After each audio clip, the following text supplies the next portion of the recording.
Hi golfers, welcome to this week's newsletter. Hope you're all playing lots of golf. Obviously it was an interesting USPGA finale Sunday night, and sadly the chap from Chile making triple down the last must have been a bit pain for him, but I'm sure Justin Thomas is all the more happier for that. Obviously getting more into the season now, having more concerns over our game, wanting to make sure it's perfect, or we've got match plays coming up or a big trophy event coming up that we want to be right for. So this week, having quite a few people come to me regarding poor quality strikes on their little pitch shots, short pitch shots. I thought we'd have a very quick look at that and see what three most destructive items I see most often and how to get rid of them.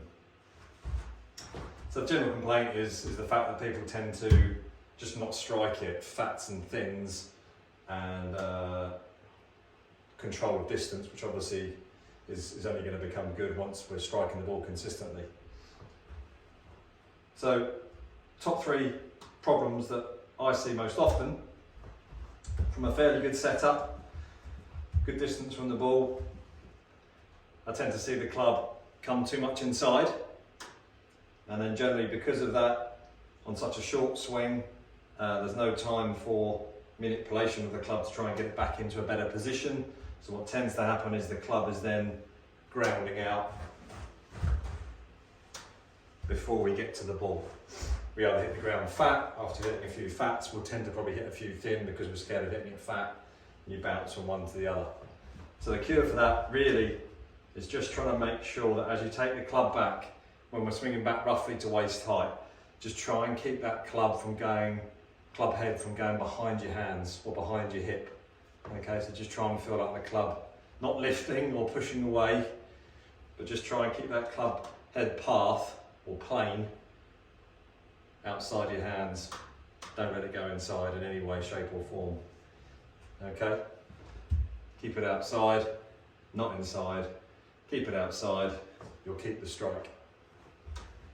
Another one that tends to come from the fact that you're hitting some bad strikes, and the other thing that we generally try and cure in that same lesson as someone that's been not taking their club back correctly and causing a few poor strikes, is because they get so anxious over the result. What tends to happen then is the club goes inside, we get a poor strike, and because of that the body ends up not moving at all as the club is swung through impact, and again that itself can cause poor strikes. Certainly changes in loft elevation of your shots because you're just hanging back behind the shot. So strike added loft at impact is going to cause a change in distances again. So really, yeah. So if you've got both, if you think you've got both, let's keep the club head outside the hands. And let's try and make sure we just rotate out of the way on the way through, so we've got some room to strike the ball on. And last but not least, and again these can come in all three faults can come in one person quite easily, and it's the last thing we start to refine. And once we've got the club going back on a better path, we've got someone just rotating freely through like they would do on a normal shot, obviously slightly abbreviated.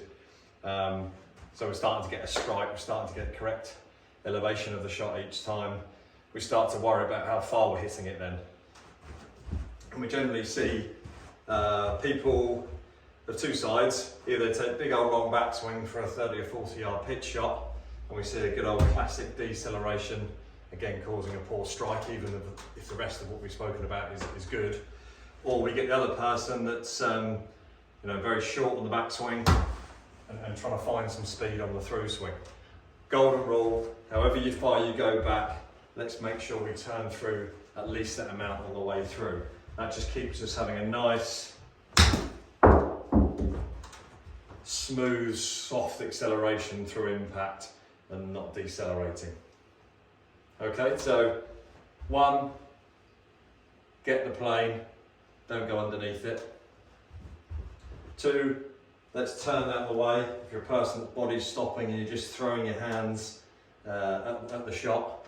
Make sure you're turning to face and rotate through impact so your club can, again, find a good strike. And three most as important, all as important as each other if it's going wrong, is length of your backswing. If it goes this far back, we're going to try and go the same all the way through, just so we've got a soft acceleration, not a hard hit or a hard slow motion into impact. Okay, three simple things. Like I keep saying, try and video it yourself. If you need us to help, then by all means give us a shout. We can come out and make a sort of half an hour lesson of it at least to try and put you back on track. But hopefully those tips might alleviate a little bit of your pain, and we'll hopefully see you soon. One last thing, as it says in the newsletter, the British Open, or the Open sweepstake is now open.